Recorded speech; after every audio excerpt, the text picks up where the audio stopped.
दीनबन्धो तस्मात् त्वमेव शरणं मम दीनबन्धो।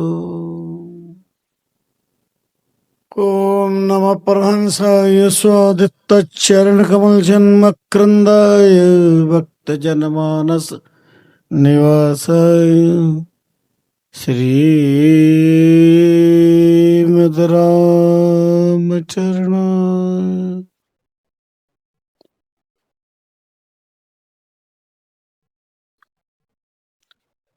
पंच विषय की आशिकी सो बंधन परमान।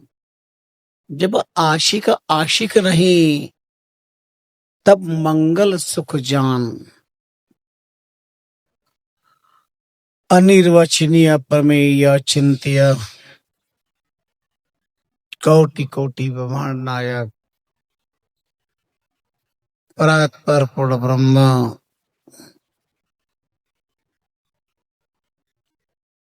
विश्वात्मा पुण्यश्लोक तपश्चरण श्री महाराज के कल्प वृक्ष में पवित्र पदों में प्रणाम करते हैं। समाराध्य पुण्यश्लोक तपश्चरण चरित्र चक्र चूड़ामणि अंतरराष्ट्रीय रामष्टीय समुदाय सृष्टा दृष्टा महाप्रभु के कल्प वृक्ष में पाद पदों में श्रद्धा भक्ति प्रीति पुरस्कार प्रणिपात करते हैं।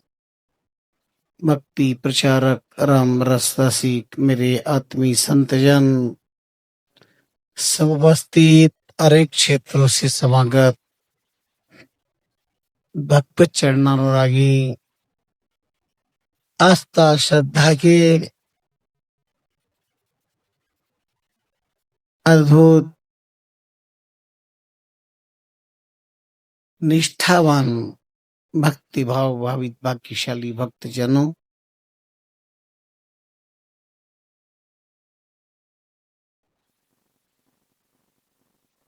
मार्कंडेय पुराण का पावन प्रसंग हरिश्चंद्र उपाख्यान आप श्रवण कर रहे हैं।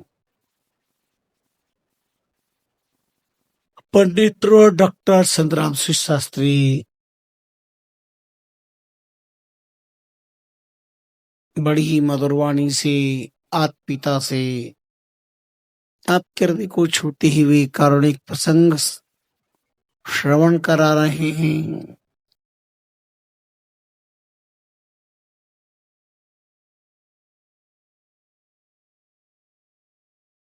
चातुर्मास की अविष्ट ग्रंथ में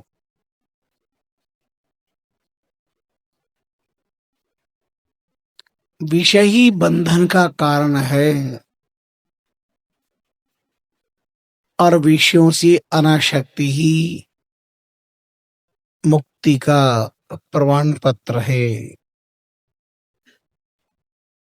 पंच विषय की आशिकी सो बंधन परमान।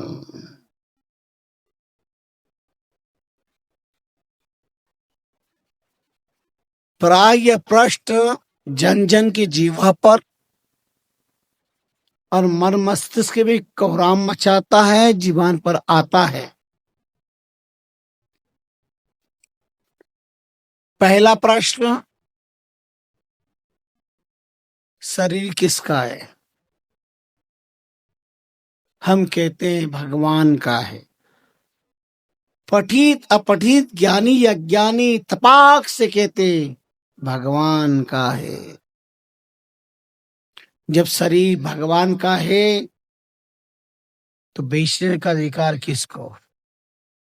गुलाम बनाने का अधिकार किसको? भगवान का शरीर है।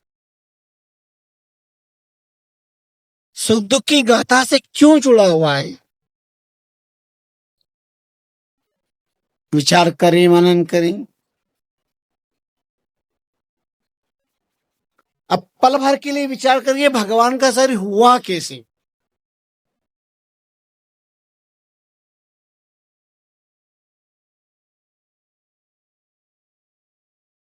क्या कभी हमारे मस्तिष्क में ये विचार आया कि हम क्यों कहते हैं भगवान का शरीर है?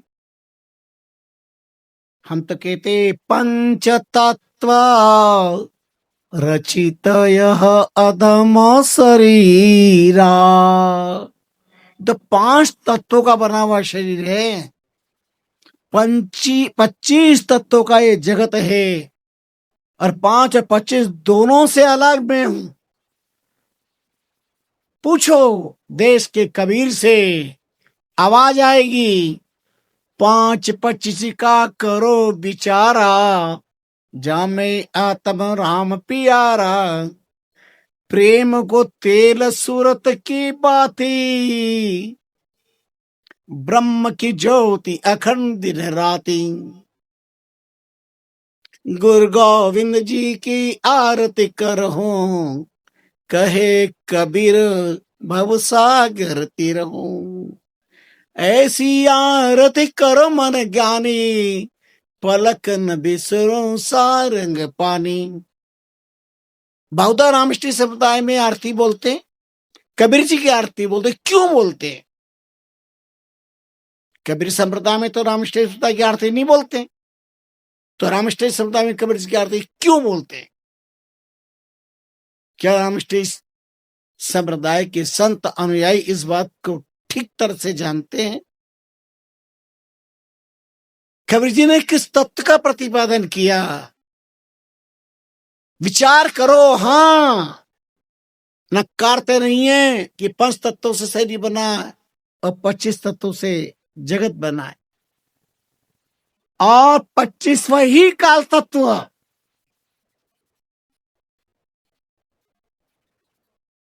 25वां तत्व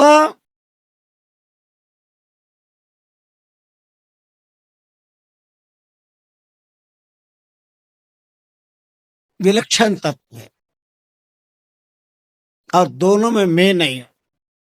अब 5 तत्व में शरीर है,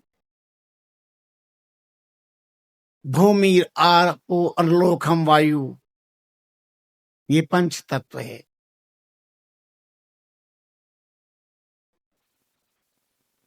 शरीर 5 तत्वों का है। 5 तत्व, पहला तत्व कौन सा है? भूमि।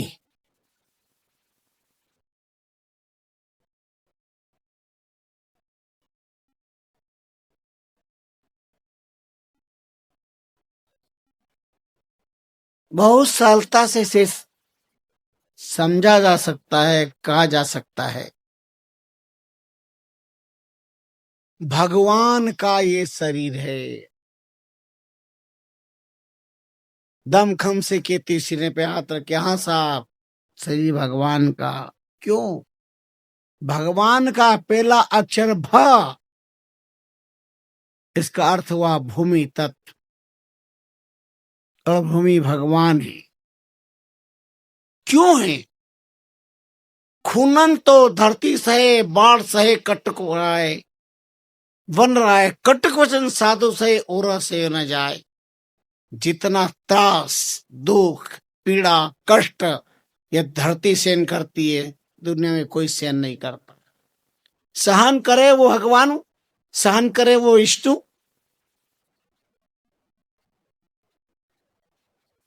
भगवान का ये शरीर है, पहला भ, भगवान का पहला तत्व भ, भूमि तत्व।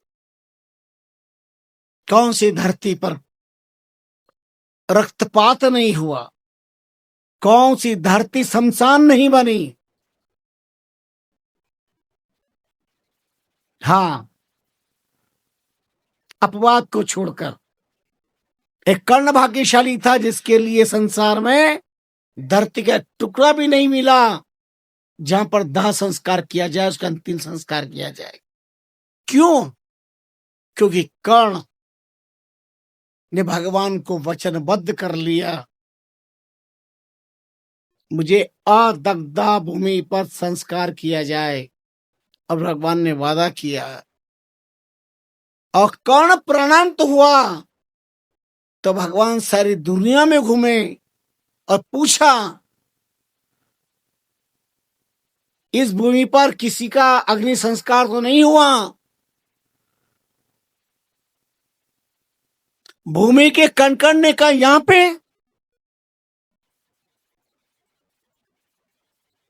शतम भीष्मम गता, 100 बार भीष्म का अग्नि संस्कार हो गया। शास्तम अर्जुनं च, कितनी बार अर्जुन का संस्कार हो गया, नकुल सहदेव का संस्कार हो गया। तो कौन सी ऐसी धरती जहां पर संस्कार नहीं हुआ? बोले एक भी धरती का टुकड़ा ऐसा नहीं है कि शमशान नहीं है। और लोगों को शमशान से डर रहता लगता है, और सब शमशान में रहते हो, सब शमशान में रहते हैं, पर चूंकि उनको ये नहीं पता कि शमशान है, बस इतना सही अंतर है। ये मालूम पड़ जाए कि जहां रहते हो शमशान है, भाग छूटेंगे, पर वो शमशान है।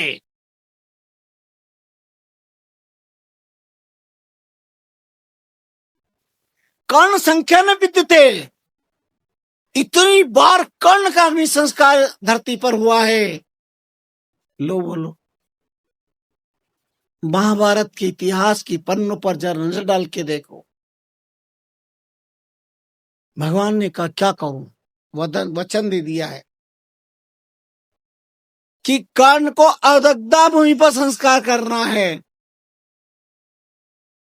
बहुत सोचा विचार किया, बोले अब कोई धरती का टुकड़ा है ही नहीं, और कोई भी शुभ काम अगर करें तो दाएं हाथ पे करना चाहिए। पर वन बन करके भिक्षा की लीला करके ये भी दग्ध हो गया। इसलिए कर्ण करा पर दागियो, ये द्वापुर की बात। अपने जन के कर्ण ने क्यों वज्र को हाथ, अपने बाएं हाथ को शमशान भूमि बना करके, और कर्ण का अग्नि संस्कार भगवान ने बाएं हाथ पे करके अपना वचन निभा दिया। हे इतिहास पे कोई ऐसा प्रश्न, भगवान जिसका अग्नि संस्कार करे और अपने हाथ पे करे। और द्वापुर में कर्ण करा पर दागियो, ये द्वापर की बात। अपने जन के कारण ने क्यों वज्र को हाथ, जो भगवान की पानी पल्लव है, कोमल हाथ है, उसे वज्र का बना दिया। और कर्ण को जो वादा किया, जो वादा किया वो निभाना पड़ेगा, भगवान ने निभाया। और अपने भक्त लाडले भक्त कर्ण का अग्नि संस्कार हाथों पर किया भगवान ने। एक बार शांत दांत तो करके विचार करना, क्या है भक्ति का राज, क्या है भक्ति की गहराई। वो तो आप 24 अगस्त से 1 सितंबर भादा सुदी एकम से भादा सुदी नवमी तक श्रवण करेंगे। भक्ति किसे कहते हैं, क्या है भक्ति, क्या है नवद्दा भक्ति, क्या है भक्ति का राज। क्या माला फेरना भक्ति है, भगवान के मंदिर में घंटे घड़ियाल बजाना भक्ति है, ही क्या चीज भक्ति है।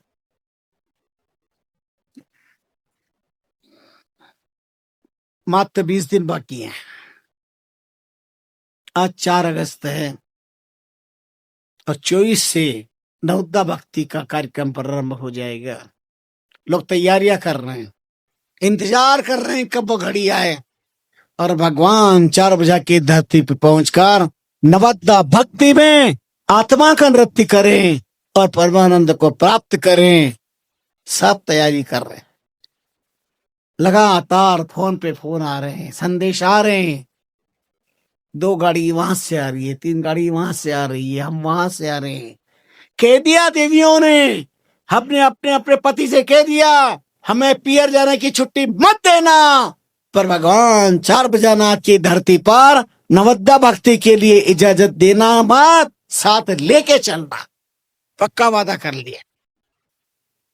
एक ने तो फोन किया मुझे, मैंने कहा क्या बात हुई है, बोले बात पक्की। मैंने क्या बात पक्की, बोले अपने पति से कह दिया आपको 7 फेरे की सौगंध है, 7 फेरे की सौगंध है। अगर आप 4 बजा की धरती पर मेरे साथ में अगर आप नहीं चले तो अपने फेरे कैंसल, खत्म, अपने फेरे तभी सफल। तो भगवान की धरती पे पहुंच करके हम नवद्दा भक्ति का, भागवत सप्ताह का और मायरा का, ये 3 लोग की संपत्ति का आनंद लेके जीवन को आनंदित बना ले। सुबह 8:30 से 12 बजे तक नवोदय भक्ति, 3 बजे से 7 बजे तक हमारे डॉक्टर संतराम सुर जी पंडित तोरर की भागवत सप्ताह, और शाम को ये हमारे लाडले संत गोविंद राम जी के भजन पर थिरकने का आनंद आएगा, मौज मिलेगी, मस्ती आएगी, आत्मा की मस्ती। रामष्टई संप्रदाय के तथाकथित लोग जिन्हें पता ही नहीं मर्म, वो कहते अपने नाचना मना है। तुम्हारे छोरे छोरी तुमको नचा रहे, तुम्हारी घरवालियां नचा रही है, वो मना नहीं है। अगर मना है तो स्वामी रामचंद्र जी महाराज ने क्यों फरमाया, निसी बासर हरि आगे नाच्यो। निसी बासर, अरे तुम तो आधा घंटा 1 घंटा नाच के थक जाते हो, पर श्री महाराज ने फरमाया निसी बासर हरि आगे नाचो, चरण कमल की सेवा जाच। हे आराध्य हे राम गुरुदेव की कृपा करो, मैं रात दिन नाचूं, पर अपने राम गुरु के आगे नाचो, दुनिया में न नाचो। दुनिया में नाच होता है डिस्को कहलाता है, शरीर का नाच होता है, शरीर के नाचने वालों का विषय अलग होता है, लेकिन आत्मा का नाच तो केवल गुरुदेव के सामने होता है, परमात्मा के सामने होता। मीरा अपने परमात्मा के सामने नाची, परमात्मा में समा गई। तुम्हारा ज्ञान तुम्हारे पास में रखो, तुम्हारी औरतें रात दिन नचा करके घर को नरक बना रही है, संतों को उपदेश दे रहे हैं। महाराज हमारे संप्रदाय के अंदर नाचना बना है, और घर की दशा क्या कर रखी है, तुम्हारे छोरे छोरी नचा रहे हैं तुमको। ज्ञान के दरवाजे खोलो, उपदेश देना मत सीखो खाली। बहुत अच्छा लगता है कोई भी बात कहना, हमारे देश में सलाहकारों की कोई कमी नहीं है। मेरे भारत की माटी में सब सलाहकार पैदा होते हैं।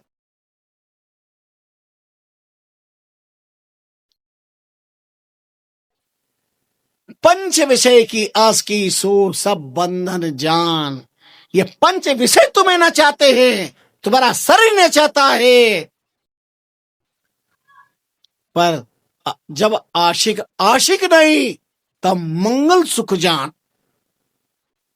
जिस दिन विश्व के बंधन से नाचना बंद हो जाएगा, उस दिन तुम्हारी आत्मा राम गुरु के आगे नाचेगी और परमानंद को प्राप्त कर लोगे।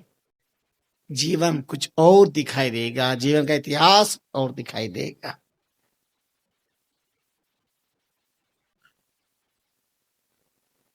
शिष्य पूछता है गुरुदेव ये बंधन क्या है? कारण शब्द, चक्षु रूप, नासा गंध प्यारी,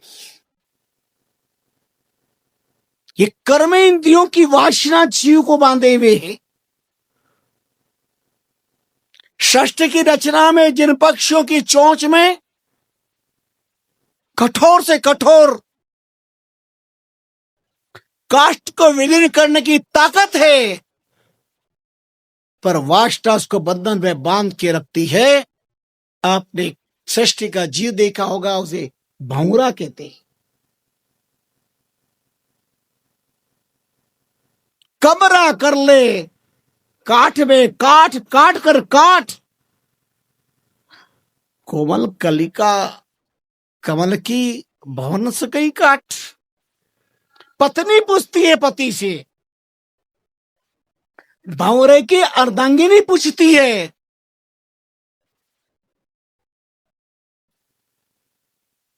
दाता दर काट तो रे तो भवन बनाए, कोमल कलिका कमल की भंवर तो उसे काटी न जाए।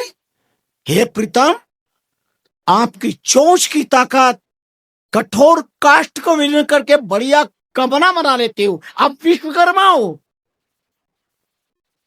अपने रहने के लिए आलीशान बंगला बना लेते हो आप अपनी चोंच से। कौन विश्वकर्मा है भंवर के रहने के लिए, बना काष्ठ का कमरा बनाने के लिए? कूद उसकी चोंच। पर ये क्या बात है, रात पर कमल के अंदर कोमल कमल है, या काष्ठ को विदीर्ण कर सकते हो, उसको विदीर्ण करके बाहर नहीं आ सकते हो।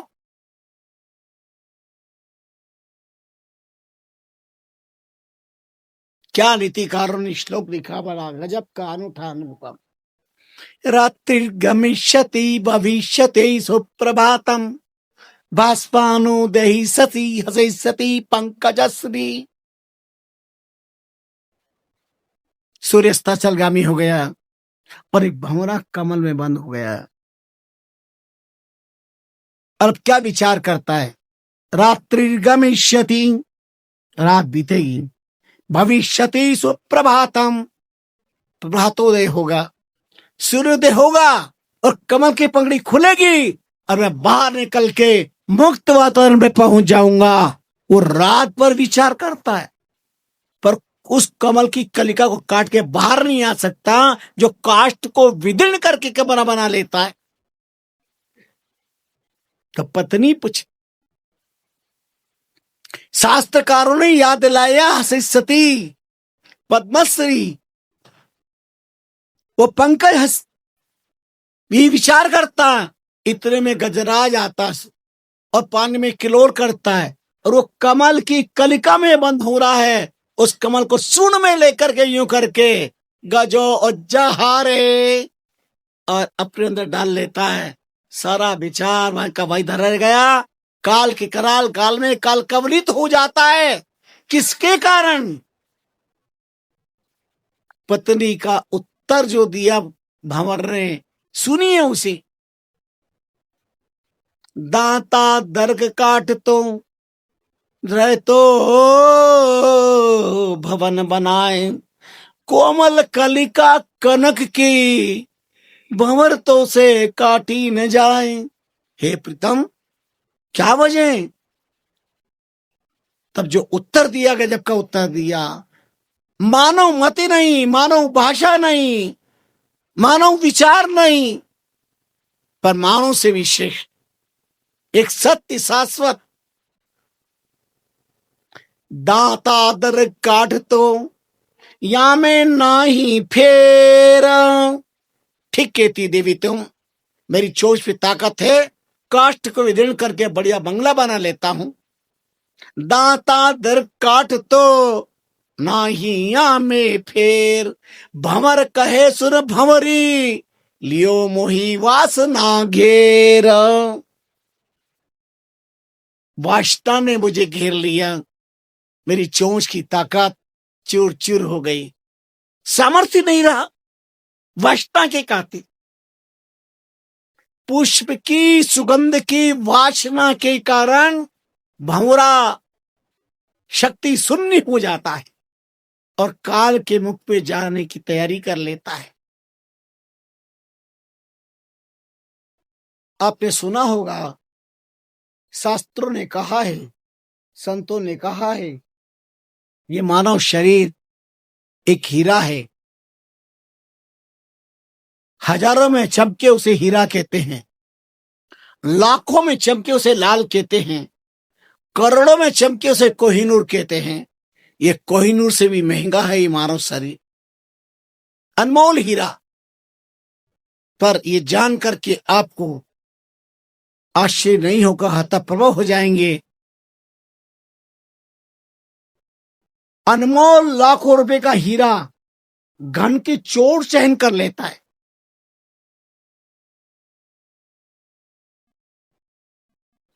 एक सूरदास को, अंधे व्यक्ति को हाथ में हीरा पकड़ाया, एक हाथ पे कांच का टुकड़ा भी दिया और उनसे कहा, बताओ इसमें असली हीरा कौन सा है? उन्होंने 5 फीट राम राम किया और कहा, यह असली हीरा है। बोले, आप तो सूरदास, तो आप तो दिखता ही नहीं, आपको कैसा पता कि असली हीरा है? आप कैसे पता ये असली हीरा है? बोले, बताऊं कैसे पता? बोले, हाँ। बोले, मेरे दोनों हाथ में आपने हीरे पकड़ाए, पर ये कांच का टुकड़ा है और ये असली हीरा है। दुनिया की आंख वालों को पता है कि दोनों एक जैसे दिख रहे हैं, पर हाथ पे रखने पर पता चल गया। बोले वो कैसे पता चला? बोले जो कांच का टुकड़ा था थोड़ी देर में पसीने से लथपथ हो गया हाथ, लेकिन जो असली हीरा था उस पे पसीना नहीं आया। याद रखना, जो असली हीरा होता है वो निरंतर भगवान की भक्ति करता है, उसे पसीना नहीं आता, उसका जीवन तो मंगलमय होता है। और नकली व्यक्ति विषयों का शिकार, वासना का शिकार होकर के और दुनिया के केवल शरीर के भोग में पसीना बहाकर जीवन को बर्बाद कर देते।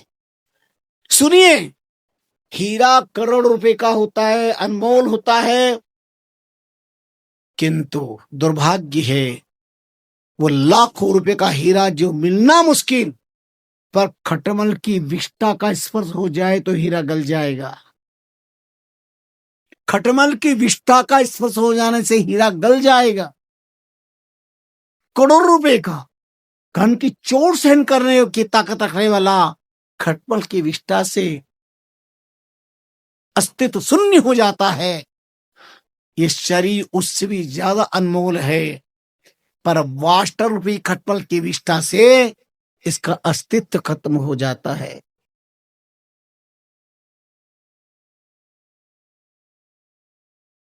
बात अच्छी। शायर गालिब का नाम सबने सुना है। उन्होंने अपनी मस्ती में कहा, हम भी आदमी काम के थे गालिब, हम भी आदमी काम के थे गालिब, पर इश्क ने नाकाम कर दिया।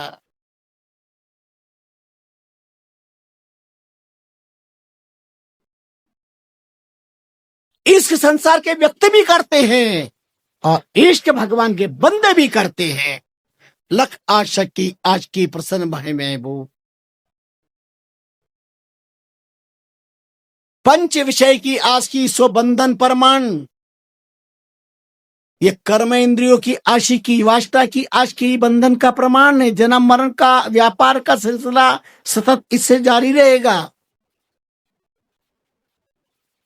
बार बार जन्म मरने का आधार एकमात्र वासना है।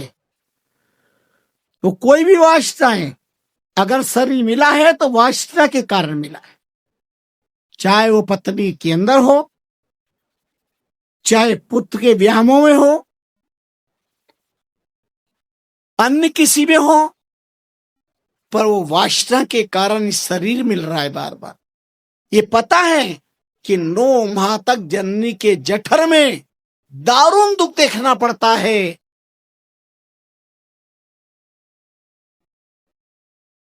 जननी की जाठराग्नि, जो कुछ माता खाती है, खट्टा मीठा चरपरा सब ओम सा हो जाता है। वारे विधाता, कौन तेरी लीला को, मर्म को पहचान पाएगा? विज्ञान ने घुटने टेक दिए, वैज्ञानिकों ने मौन धारण कर लिया।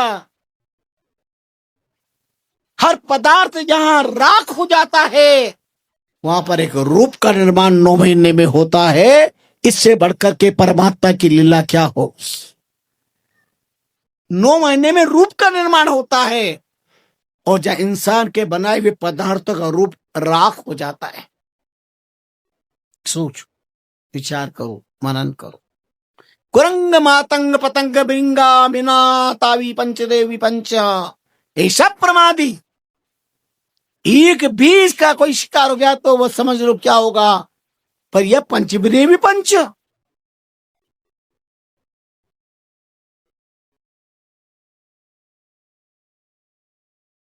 हिरण कर्ण इंद्र की वासना की गुलामी के कारण बंधन में बंधता है। अहो राग अपरंपरा,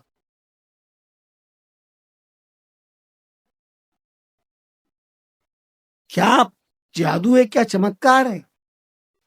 सुनत आवे माल, सांप और हिरण मधुर आवाज सुनकर के अपना भान भूल जाते शरीर का और बंधन में बन जाते।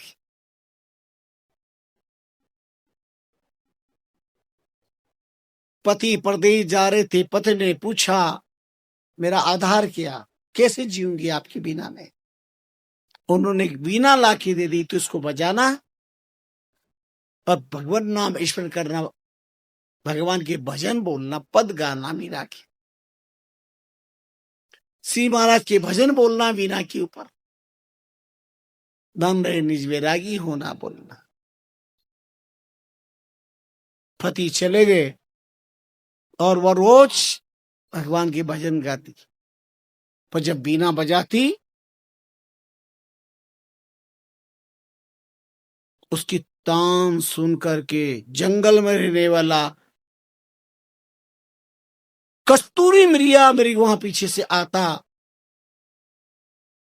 और मकान इस प्रकार बना हुआ था, 4-4 फुट की चार दीवारी, उसे छलांग लगा करके और कमरे में से आवाज आती तो वहां बाहर बैठ जाता और सुनता और तल्लीन हो जाता। उसके मुंह से झाग निकलते जो कस्तूरी बनती थी और अद्भुत सुगंध आती, पत्ती छोड़ के देखते थे अद्भुत कस्तूरी। रोज इकट्ठी करने लगी और उसको बेच करके फर्स्ट क्लास बंगला बना लिया। जब पति आए तो झोपड़ी गायब, थोड़ी देर में चमकते ही चंद्रमंदना मृग नहीं चली आ रही। चलिए प्रीतम। बोले कौन? बोले मैं आपकी होम मिनिस्टर प्रधांगिनी। तो ये क्या है? ये बंगला? बोले ये आपकी कृपा। अरे झोपड़ी का ये बंगला कैसे बन गया? आओ तो सही। और सारी बात बताई उन्होंने। पति देवता विश्राम किया, थके हुए तो सो गए, पर ये अपनी मस्ती में रात को बीना बजा रही थी। वो 1-2 घंटे सोए और ये सता की बात यही भजन कर रही, और मृग आया छलांग लगा करके और सुन रहा है। छलांग लगाने से आवाज आई, पति की नींद खुली। उन्होंने कहा कोई ना कोई आया है। इसका मतलब यह है पत्नी का आचरण ठीक नहीं है। रात में कोई व्यक्ति रोज आता है और वो पैसे देता है से इसने बंगला बनाया है। उसे सीधा बांध, छतरी था, बांध ताना चला दिया। वो बांसता हिरण के कलेजे पे लगा। उसने आंखें दिखा रहे इंसान नहीं, ये तो मृग है। घायल हिरण की वो नारी मरहम लगा रही है। तब उस मृग ने कहा अब मुझे मरहम लगाने से क्या फायदा है? मेरा मरहम तो एक ही है, एक बेरे फेरे फेरे गाओ रे। तुम जो गा रही हो बस ये गाती रहो ताकि शांति से मेरे प्राण निकल सके। करने इंद्र की गुलामी ने प्राण ले। सो देखा कस्तूरी का ढेर, सारी बात बताई, समझ में आई, पर अब क्या हो सकता था। व्यक्ति का बेम, भ्रम, शक, दुनिया में सी कोई दुनिया में कोई इलाज है ही नहीं संसार के अंदर।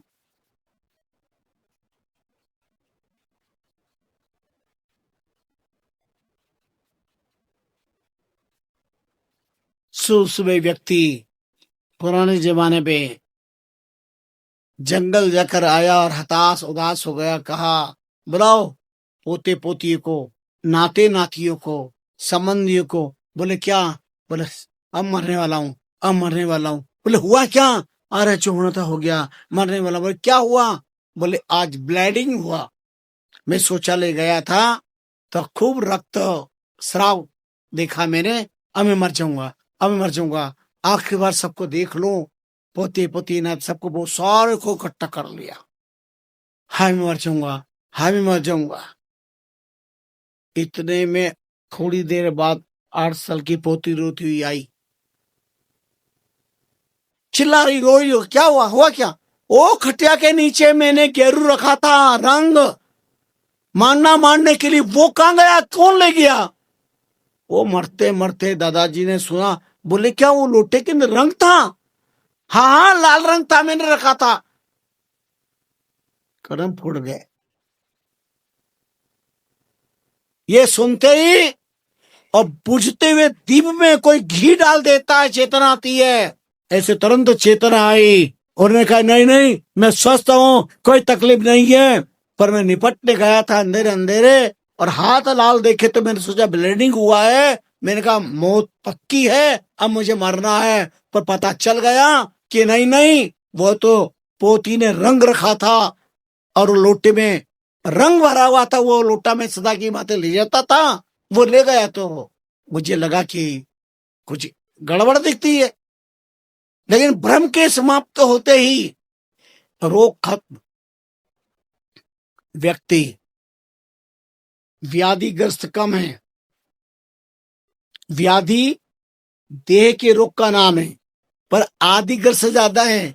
आदि मन के रोग को कहते हैं। इंसान मन के रोग से ज्यादा दुखी है। जितना अपने आप से दुखी है, किसी और दुख से दुखी नहीं है। उसके विचार ही उसके शत्रु हैं।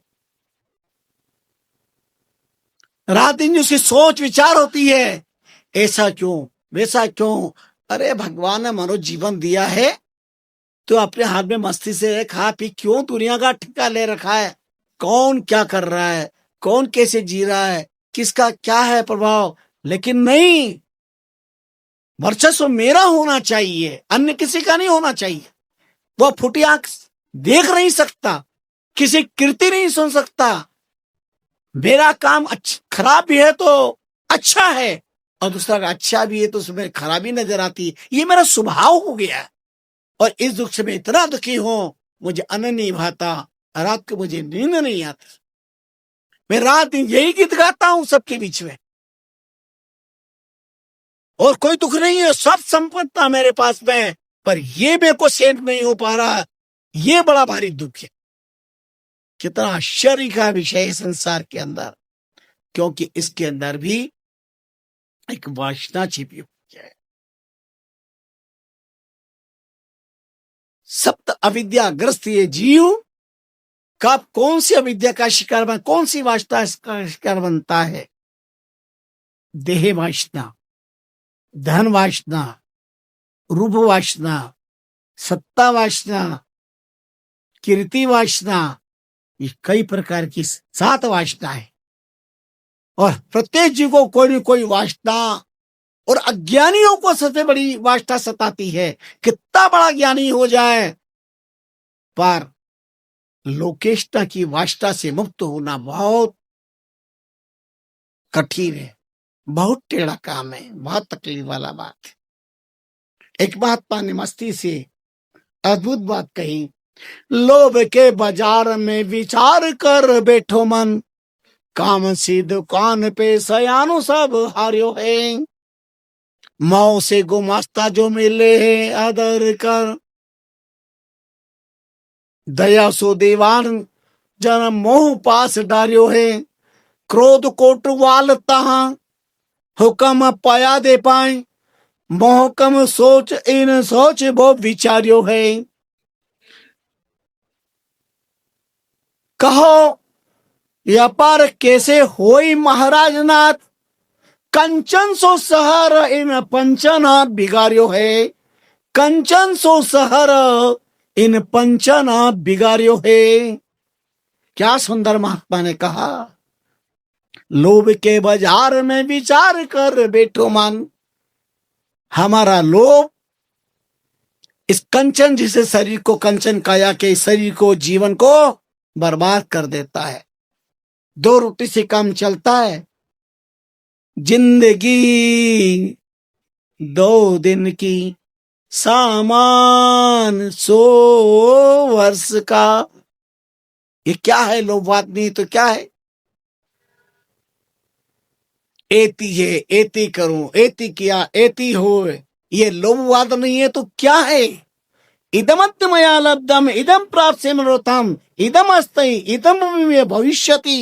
ये लोभ नहीं तो क्या है। लोभ के बाजार में विचार कर बैठो मन, मोह सी दुकान में सयानो सब हारियो है। काम सी दुकान पर सयानो सब हारियो है। और ये वास्ता की दुकान पर सब पराजित हैं।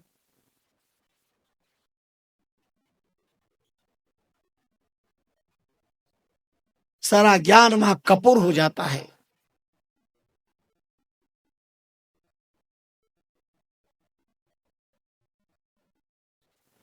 लोभ, एक एक तत्व कितना खतरनाक। पहले इसको इससे सुन लीजिए। सांप, हरिन, हिरण, मृग, कर्ण इंद्रियों की गुलामी के कारण, वास्ता के कारण मौत के मुंह में पहुंच जाता है। मछली आटे के लोभ में कांटे में फंस जाती। मछली पकड़ने वाले आटे, कांटे पर आटा लगा के और जाल फैला के डालते हैं। मछली आती है और आटे के स्वाद में कांटे में फंस जाती है। ये जीवान का स्वाद, ये अच्छा है, ये बुरा है। हाँ, बढ़िया चटपटा मसाला है, अरे वाह क्या ये सुंदर, क्या कचौरी बनी है, क्या मालपुआ बने हैं, क्या मिठाई बनी है। ये जीवान के स्वाद में जीवन बर्बाद हो रहा है। जिसने जीवान को जीता उसने जगत को जीता। हाथी इतना बलवान है, पर हाथी को पकड़ने वाले क्या करते हैं जंगल में? हाथी को रेवा नदी, कदली वन बहुत पसंद है। तो कदली वन में, रेवा नदी के वहां कदली वन में हाथी को पकड़ने के लिए बहुत बड़ा खड्डा खोद देते, फिर उसके ऊपर चारा डाल देते, सामने हथनी का चित्र बनाते। वो घूमता उधर आता और हथनी के रूप को देखता है, नारी को, गज को, गजी को देखता है, गज, और उधर कदम बढ़ाता है, सब कुछ भूल जाता है और बढ़ता, जो ही आगे बढ़ता है और खड्डे के अंदर गिर पड़ता है। हाथी पकड़ने वाले उसे तुरंत अपने बंधन में बांध लेते हैं और अपनी आजीविका का साधन बनाए। कई दिनों तक खाना पीना बंद, एकदम वो कमजोर हो जाता है। फिर इंसान के इशारे पर चलता है, वो अपना पेट पालते हैं। जिस हाथ में इतनी बड़ी ताकत है, एक नारी के चित्र ने बंधन में डाल दिया, तो जिंदगी भर नारी का साथ पाने वाले कौन से नरक पे नहीं पड़ेंगे, कौन से खड्डे में नहीं पड़ेंगे। विचार करके देखें, महात्मा ने कैसा उदाहरण दिया है।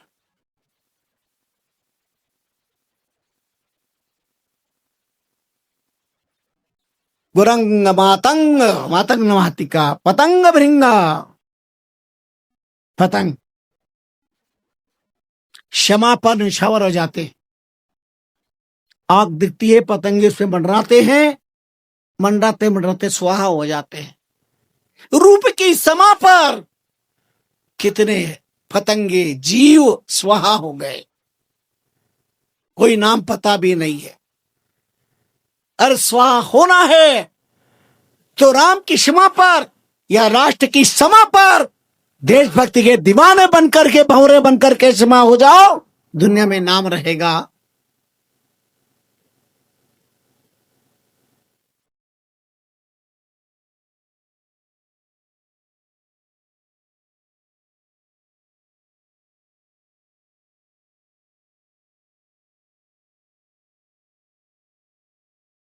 कोई हंस के मरा, कोई रो के मरा, पर धन्य वो जो राम या राष्ट्र का होके मरा, उसका जीवन सफल हुआ। क्यों ध्रुव को याद करते, क्यों प्रहलाद की गुण गाते, क्यों सुखदेव की पूजा करते हैं, क्यों मीरा का स्मरण करते हैं, क्यों चंद्रशेखर आजाद की राष्ट्रभक्ति को याद करते हैं, क्यों भगत सिंह के गुण गाते हैं, क्यों राष्ट्र के दीवाने राम प्रसाद बिस्मिल क्या अद्भुत क्रांति के गीत दोहराते हैं।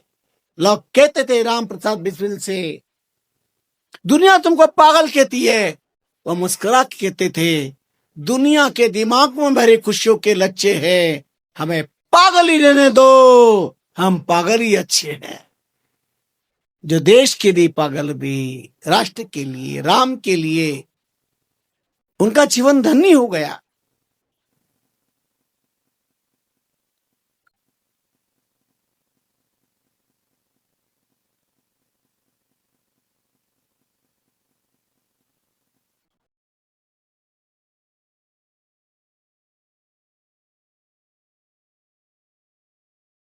कुरंग मातंग पतंग भृंगा।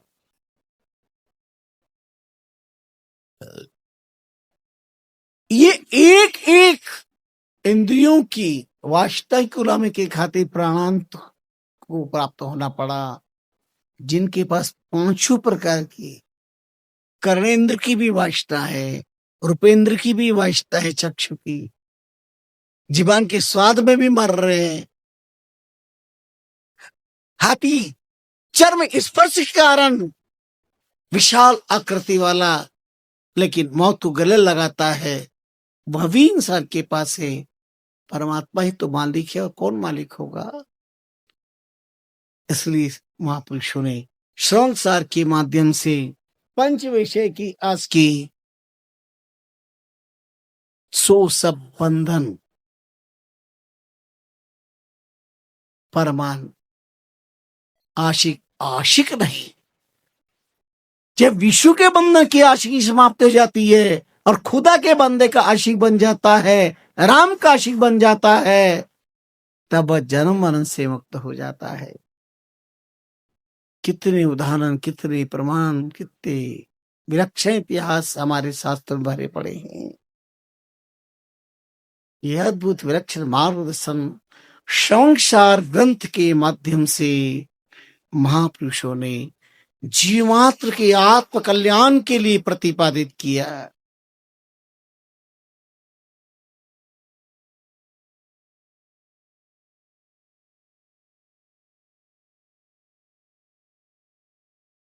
हमारे शास्त्रों में अनेक उदाहरण, अनेक प्रमाण है। जितना चिंतन मनन किया जाए उतना ही कम पड़ता है।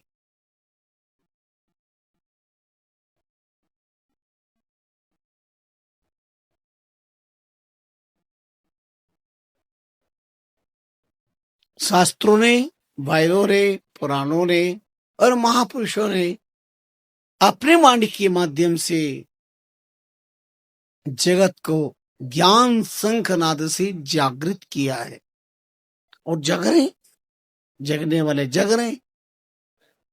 सुनो, वास्तव में जिसको जगना है ना, वो तो जग जाएंगे, लेकिन जो चादर ओढ़ करके सोने का बहाना कर रहे हैं ना, उन तो ब्रह्मा जी ग्रैंडफादर भी आ जाए ना तो वो नहीं जगा सकते। और जिसे जागना है वो तो सत्पुरुषों के एक शब्द से ही जागृत हो जाते हैं। वरना तो दिन भर में कितने ही शब्द हो जाए, रोज घंटों सत्संग सुनते, कोई फर्क नहीं पड़ता। इधर से सुनो, इधर से निकालो। महात्मा सत्संग करते भिकंजी महात्मा, आगे आगे बैठा व्यक्ति खाली भोंगली में धूल डाल रहा था, और धूल चिलम की भोंगली में डालता, धूल निकल जाती।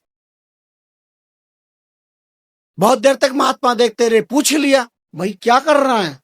बोले महाराज माफ करना, जो ये सब कर रहे वही मैं कर रहा हूँ, जो मैं कर रहा हूँ ये सब कर रहे हैं। चुप रहे, ये सब तो सत्संग सुन रहे हैं, तो खाली भोंगले में धूल डाल रहा है, और धूल ऊपर से डालता है नीचे निकल जाती है। बोले महाराज क्षमा करना, सच है मैं भोंगले में धूल डाल रहा हूँ, ये सच है, पर ये भी यही कर रहे हैं। मैं इस भोंगले में धूल डाल रहा हूँ और ये इस भोंगले में धूल डाल रहे हैं। इधर से सुनते हैं, इधर से निकाल देते हैं, इधर से सुनते हैं, इधर से निकाल देते हैं। अंदर उतारने का कोई प्रयास नहीं करते, आत्मसात नहीं करते, जीवन में आचरण नहीं करते। फर्क इतना ही है। महात्मा बीकान जी कहते वाह भाई वाह, तूने हमको भी उपदेश दे दिया आज, बात सही है।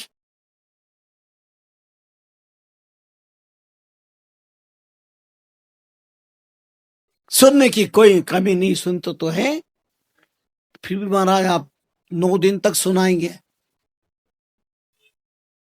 24 अगस्त से 1 सितंबर तक आप सुनाएंगे। ये रोज सुना रहे कम पड़ रहा है क्या? फिर 9 दिन तक सुनाएंगे, सुबह भी सुनाएंगे, दोपहर में भी सुनाएंगे, रात को भी सुनाएंगे। सुनाएंगे, क्यों सुनाएंगे? अब क्यों सुनाएंगे, किसे सुनाएंगे, इसके लिए तो जो सुनाने जा रहे हैं उन भक्ति का पहला दिन इसी पर होगा, श्रवण भक्ति। क्या है श्रवण, क्या है सुनना, क्या आवश्यक है, उससे आत्मा से क्या संबंध है, आत्म कल्याण के लिए इसकी क्या आवश्यकता है और क्या प्रमाण है कि सुनने से कल्याण हुआ। ये सब शास्त्रों के माध्यम से आपको श्रवण करने को मिलेगा। पंच विषय की आस की सुबद्धन परमान, आशिक आशिक नहीं तब मंगल सुख जान। जीवन में सब मंगल चाहते हैं, लेकिन काम अमंगल का कर रहे हैं। सुख है तो सही, पर एक सुख में अमंगल है, एक सुख में मंगल है। विषयों के सुख में अज्ञानी मंगल मान रहे हैं, पर वो सुख अमंगलदायक है। और महापुरुषों ने जो कहा भक्ति का जो सुख है वो मंगलदायक है, वह आत्मानंद प्रदान करने वाला है, देहवाद नहीं आत्मवाद है।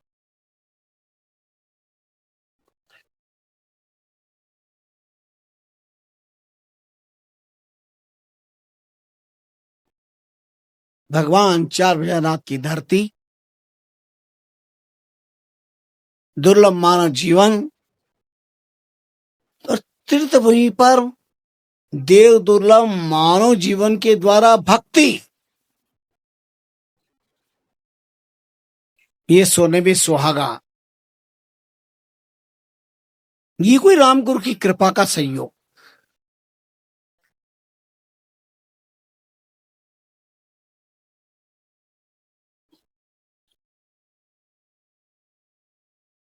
आइए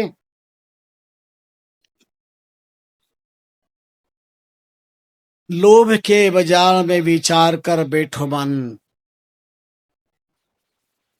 लोभ, सारा संसार जानता है लोभ का परिणाम क्या है।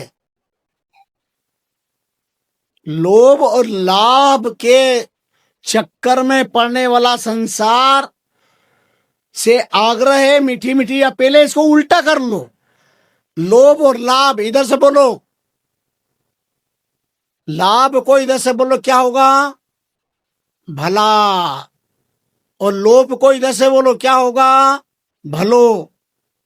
तो लोभ और लाभ की बजाय भला और भलो करने में लग जाओगे तो आपका मानव जीवन सफल हो जाएगा।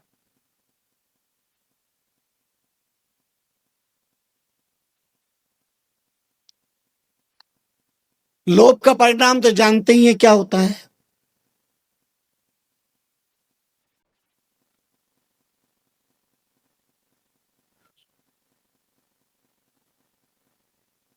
आम के झाड़ के नीचे एक व्यक्ति सो रहा था। एक बंदा साथ पे सो रहा था, पर उस बंदे के छाती पर आम की केरी गिर के छाती पर पड़ी। इतने में एक घोड़े वाला, ऊंट वाला निकला।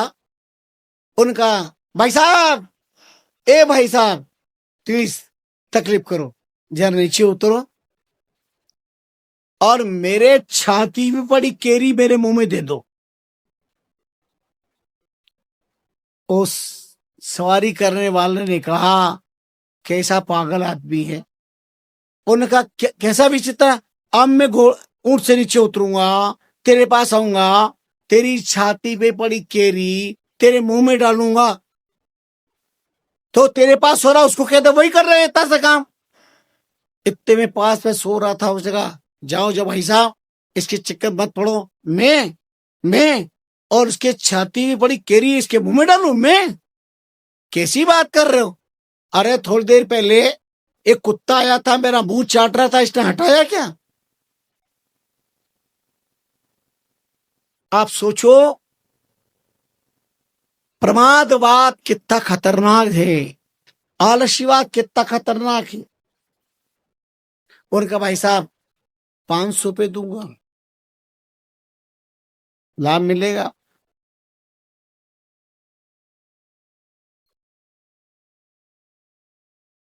चलते रास्ते कुछ भी फायदा ही हो जाएगा। उसे पता चल गया ये आलसी और ये महा आलसी। कितना खतरनाक विषय है ये आजकल लोग लॉटरी के चक्कर पड़ते हैं। हम साधु संतों से भी अपेक्षा रखते हैं, अच्छा कोई मोर बताओ तो हम 1 रुपए की लॉटरी ले लें ताकि लाखों रुपए में मिल जाए। अरे बुद्धि के ठेकेदारों, बिना पुरुषार्थ के तुम पाना चाहते हो? क्यों चाहते हो तुम 1 रुपए की लॉटरी में लाखों रुपए? ये उन आलसी लोगों का काम है, उन लोभियों का काम है जो फोकट का पाना चाहते, मेहनत नहीं करना चाहते। पहले तो अक्ल देखो, आज नहीं कल खुलेगी, आज नहीं खुलेगी, लाखों रुपए खर्च कर देते हैं। अरे बुद्धि के ठेकेदारों, तुम्हारे लाखों तो पहले ही चले गए। ये भी एक जुआ है, और ये जीवन में कितना खतरनाक जुआ है। ये लोग व्यापारी व्यापार करने गए, जहाज नाव में बैठ के गए, अब प्रदेश से बहुत सारा माल लेकर के नाव में रख करके आए। सब व्यापारी बैठे आ रहे थे, अचानक तूफान आया और नाव डगमगाई।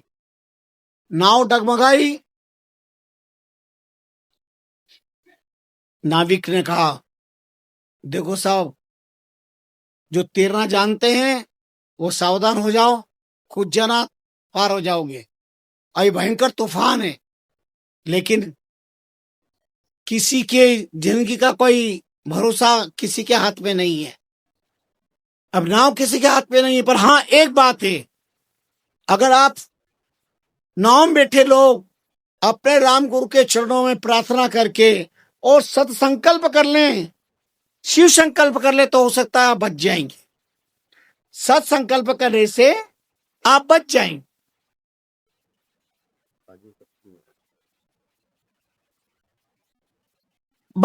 आप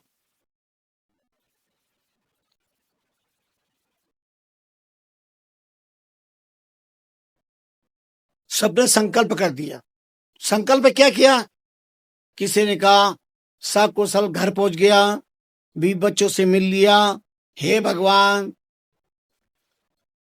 इतने 50,000 का पुण्य करूंगा, किसी का 10,000 का पुण्य करूंगा, किसी का 25,000 का पुण्य करूंगा। एक श्रीमान सेठ साहब थे, उन्होंने कहा हे भगवान सकुशल घर पहुंच गया, भगवान तेरी कसम 1 लाख रुपया भेंट करूंगा। पुण्य के प्रताप से नाव बच गई, सब घर लौट गए, सबको सभी बच्चे से मिल लिए। अब समस्या ये आई, जिसने जो जो बोला था वो करना है, सबने किया, पर श्रीमान सेठ साहब 1 लाख रुपए बोले। घर आके सबसे मिलके भी सोचते रात भर, 1 लाख रुपए को भगवान करेंगे क्या? नहीं, भगवान की क्या काम? भगवान तो कोई बाजार में जाने से रहे कि साड़ी खरीद लें, कि ड्रेस खरीद लें, कि पत्नी के लिए, कि बच्चों के लिए, कि अपने लिए कोई काम, तो भगवान तो कोई खर्चा करेंगे नहीं, वो तो पुजारी ले जाएगा, मंदिर में रखेंगे। तो भगवान कहाँ ले जाते हैं? तो अपन किसका भला करेंगे? अपन एक काम करो, बोले तो करना तो पड़ेगा। अपन एक काम करो, भगवान के मंदिर में जाते हैं और जा करके अपन 10,000 रुपए भेंट करके कह देंगे भगवान 10 प्रणाम और मान लो, 10 परिक्रमा और 10,000 को 1 लाख मान लो। और सुबह उठ के नहा धो के कपड़े पहने मंदिर आए, वो 10,000 भी वहीं रह गए घर पे। फिर विचार किया भगवान आखिर है तो भगवान ही, वो 10,000 का करेंगे क्या? भगवान के क्या काम आने 10, और क्या कमी है भगवान के 10,000 के आपको देने की जरूरत पड़ रही है भगवान के पास? वो तो खुद दातार है। एक काम करो, अपन तो भगवान के मंदिर में 1,000 रुपया रख दो, और स्वामी जी श्री रामचरण जी महाराज की जय। सत्य सनातन धर्म की, अधर्म का प्राणियों में विश्व का कल्याण हो, गौ माता की जय हो, गौ हत्या बंद हो, भ्रूण हत्या बंद हो, भारत अखंड हो, भारत माता की जय हो, राम राष्ट्र धर्म की जय हो। बोलो राम जय राम राम महाराज। मनन जी।